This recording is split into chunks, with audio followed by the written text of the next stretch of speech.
So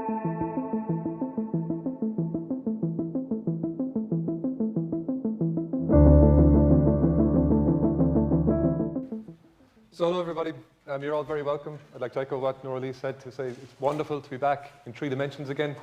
No more Teams meeting, no more hastily tidying your kitchen and angling your webcam away from your pajamas while you have your meetings. Well, I guess you're all professionals, maybe that was just me, but as you say, there's an energy to the room, there's an excitement that we've missed, and it's wonderful to have it back again.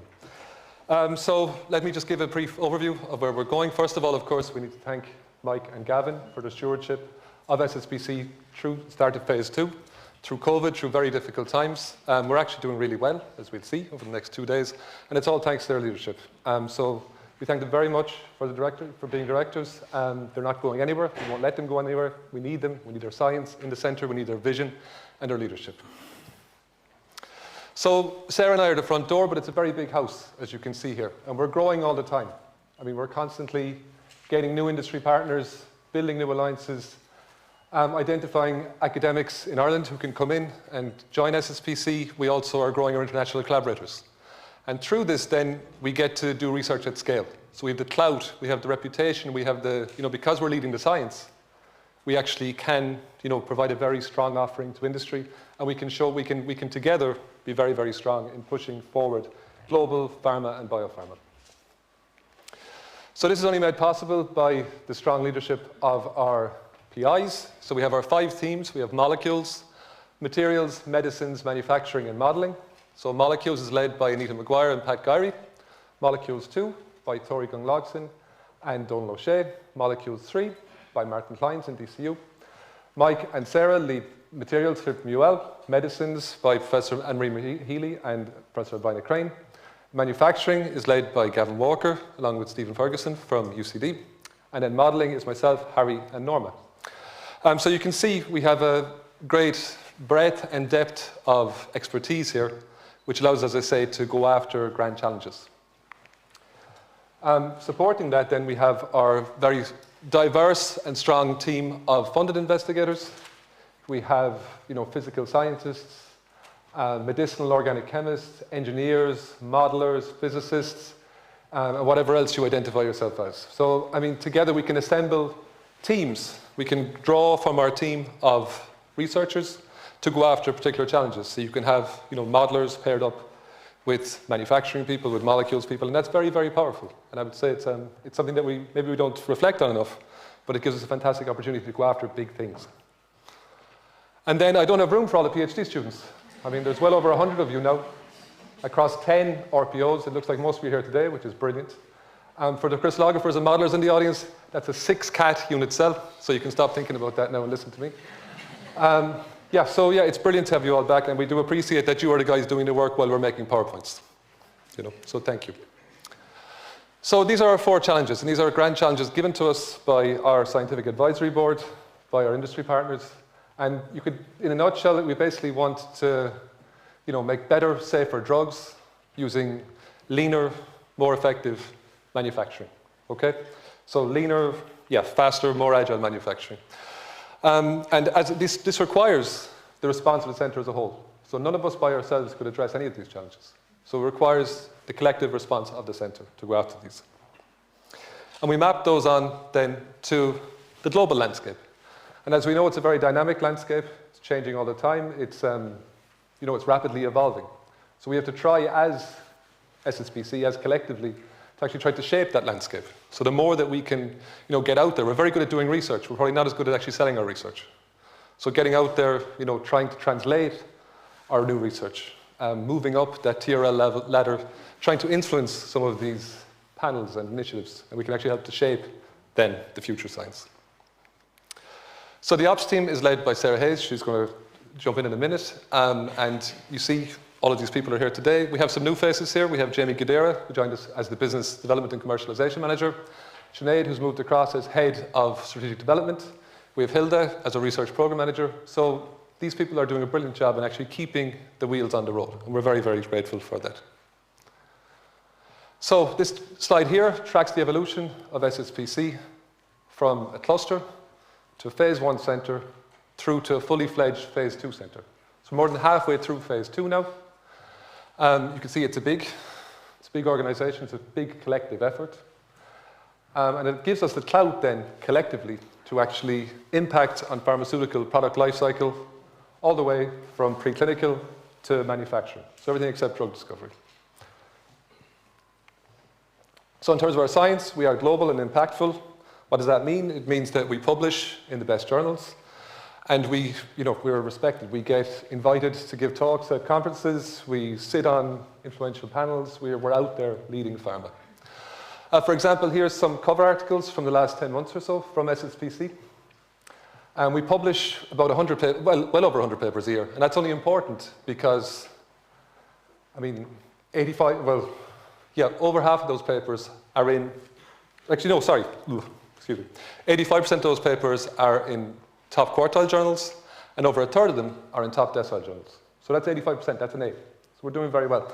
And how do we move even more of those into the top decile journals? I think that's by collaborating more. So by building those inter-theme collaborations, we have a better shot at getting over half our papers into top decile journals. I think that's something to shoot for. And we can do that collectively. And that doesn't really happen top down, at least in my experience. It's bottom up. So it's having coffee with clever people who share the same interests as you. Brilliant things can happen when you do that. This is the start of that. On that note, we have our team meetings coming up. You're all invited to every team meeting.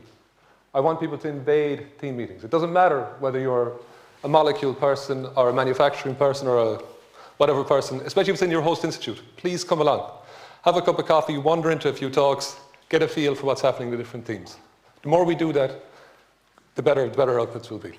So please take a note of that, those dates, and you'll be getting invites anyway, and Eventbrite invites to the team meetings. And I do encourage everybody to go to every team meeting if you can. So over half of our phase 2 publications have an international co-author, so we have global reach. We publish with researchers in 43 countries across 6 continents. That's nearly the whole world ticked off. This is important to us because obviously it gives us clout. So the best in the world want to work with us, and of course we want to work with them. That includes 3 of the top 10 universities worldwide, so our friends in UK, in Cambridge, in ICL, and in Oxford. And overall we publish with 9 of the 25 top universities worldwide. So again, this helps us. This helps with our reputation. And also, obviously, these papers get more cited on average. So it's brilliant that we're getting back out there and building these relationships and rebuilding these relationships in some cases after you know what. Okay, here's an example of some recent papers from SSPC with international co-authors. You can see Mike's work there with a group in Poznan on controlling polymorphism in ionic co-crystals. Sarah Guerin's work with Udi Gazet's group in Tel Aviv University on looking at mechanical strengths of co-crystals. Bina Kreen's work with Alchemies in the US on tabletability and tablet pressing. And also Andrew Kellett's work on oxidative damage to DNA with groups in Portugal and Brazil. And these are just representative examples of our international co-author papers. And these are very, very important to us in the center.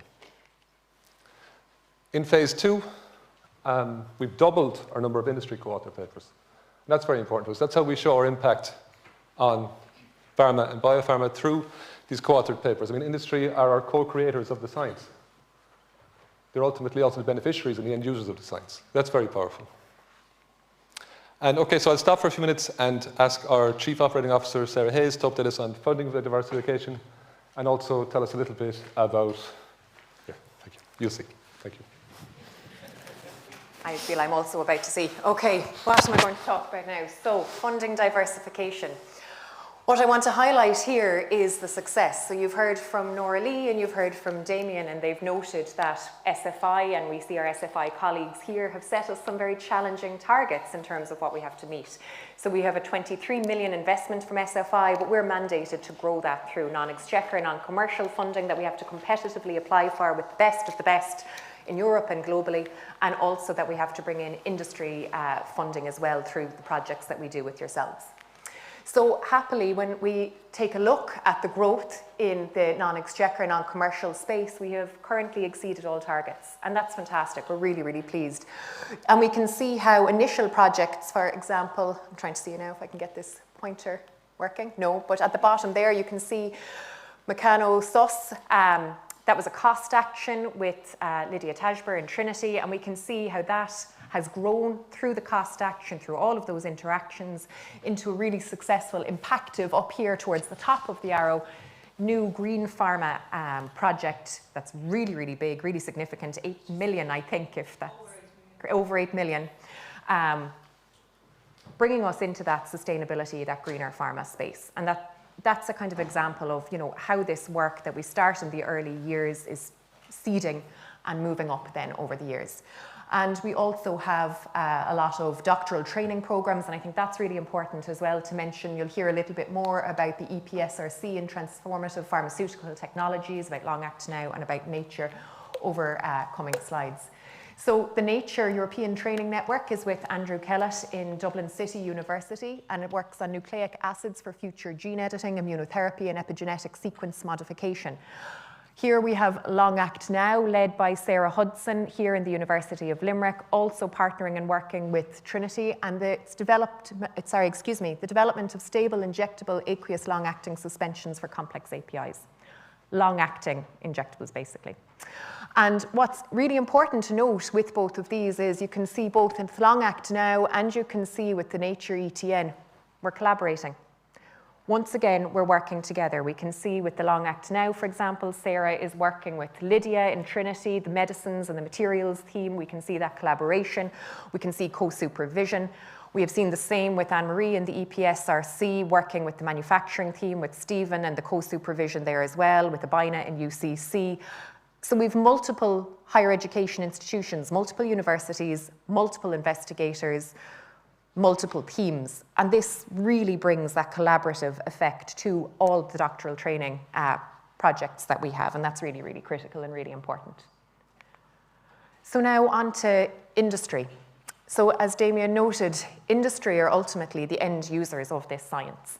We do this basic, fundamental-oriented scientific research, but what use is that to anyone unless we do that in collaboration and in conjunction with our industrial partners? And we do, and we can see industry's response to this in terms of the growth of the centre. So the centre has grown from partners in 19 partners in 2019 up to 43, and we're actually missing three brand new partners here, and we're actually, our official numbers, slides haven't been updated yet, are all the way to 46. So that's a really significant growth. As Noralie mentioned, we've doubled from phase 1 to phase 2. You can see it's a very vibrant ecosystem here. Both industry members and non-members, different industry colleagues have different needs, and how they interact or engage with the centre can happen in different ways. And this flexibility is really important, and industry can see this flexibility both in terms of the funding model that we offer to them, and then the flexibility also in terms of how we engage on the different projects and the interactions that they can have through membership in particular with the whole cohort of the centre. Members, of course, being able to access this fundamental platform research as well. And an example of this, I hope Tom in the audience won't mind, we have taken MSD as a great example of what this type of relationship can look like. And we can see here through the centre interactions with MSD in this phase alone, so just since 2019, we can see that we have 5 universities across Ireland working with 3 sites in Ireland, and that has grown, and that SSPC MSD Ireland right at the centre has now expanded so that we're working with international sites in the US and with Switzerland. And none of this is actually possible without the people, and we can see Tom there now front and centre in the middle of all of these people. And it's the likes of the gene editing work with Andrew, the MOFs work with Tori and Wolfgang, work with Gavin on processing, crystallization, Lydia and Peter Byrne should be in there somewhere as well. A lot of different people all coming together to bring this relationship to fruition. We're out and about again with the team, so some of you might recognize yourselves there, and that's fantastic. And what we're trying to do now is realize or understand, I suppose, the difference and the importance of the face-to-face meetings, and when it's really useful and powerful to have those meetings, and also when it's useful not to. But the face-to-face meetings for kicking things off and getting started are really, really vital and really important. And we're really, really excited to be back out and about meeting people. Thank you to all of our industry colleagues who joined us in Sanofi for the most recent industry forum, and thank you to Kumar for hosting that. It's lovely to see so many people in the picture. And I can see colleagues from Varda, from Lilly, from Alkermes, Mira, and many others here as well. And last but not least, I want to finish just closing out on industry training. Part of what the membership access is the industry training in SSPC. And what this is, for want of a better word, is knowledge exchange, knowledge transfer. What we try to do in SSPC, and this is a really powerful output of the centre and ultimately impact of the centre, is we try to do this knowledge exchange piece, whereby we're actually taking this science and we're bridging that gap between research and practice and inviting our industry colleagues in to have this exchange. And what we're seeing now is this reciprocal piece as well, where our colleagues in industry are also coming back in and joining us and giving that exchange back to the SSPC community. I can see some examples here from Glantro, from MSTAR, from Canty, from Capaggi. And that's very, very powerful for our researchers, for our students and our postdocs in particular. This constant interaction with industry, as Nora Lee mentioned, is bringing this holistic piece to bear. And we're seeing that we have these fantastic industry-ready graduates, and we're producing amazing people. And on that note, I'll hand over to Damien again to talk about how amazing you all are. The easy part. Thanks, Sarah. Yeah, so I hope we made it clear that, our greatest asset is our people. That's all of you. Nobody gets out of bed in the morning to increase their KPIs. It'd be an awful way to live your life, to be fair. But that emerges. The key performance indicators emerge from us doing a good job. And we do. And we're recognised for it. For example, Ger McLachlan and Anne Moore recently appointed to the Royal Irish Academy, which is fantastic recognition. Ger is on the Physical, Chemical and Mathematical Sciences Committee, and Anne is on the Life and Medical Sciences Interdisciplinary Committee. Professor Declan Gilhaney gave the Eva Feldman ICI lecture in 2020. Eva Feldman, as many of you may know, was the head of the Department of Chemistry in UCD for many years. She was also the first lady to be the president of the ICI, and she was also a great champion for diversity in education, especially for people with learning difficulties. So if we had a patron saint, if we were allowed to have a patron saint in SSPC, I reckon it would be Eva Feldman. Pat Gary, he was appointed as the president of the Division of Organic Chemistry of the European Chemical Society, which is a bit of a mouthful, but he is the first Irish person to hold that. It's fantastic recognition. Pat's also the current president of the ICI, and he's, I believe, the first tip man who's been allowed to be the president of the ICI. So congratulations to him for that. Pat's in Portugal at a conference, so I can say that today.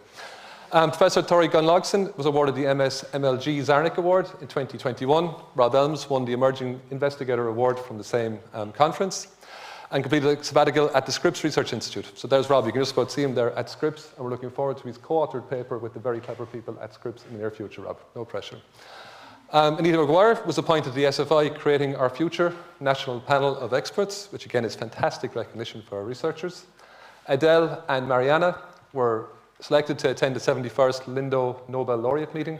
So we mortified Sarah Guerin at the start of the meeting, and I'll mortify her again by saying that, yeah, she was at the Lindo meeting. The previous, I think it was 2 years before, it was pre-COVID, BC, before COVID. And yeah, it was, I know from speaking to it, was fantastic influence on her when you get to meet the cleverest people in the world and spend time with them. So I would encourage all our young researchers to apply for that. It's incredibly stimulating and powerful meeting.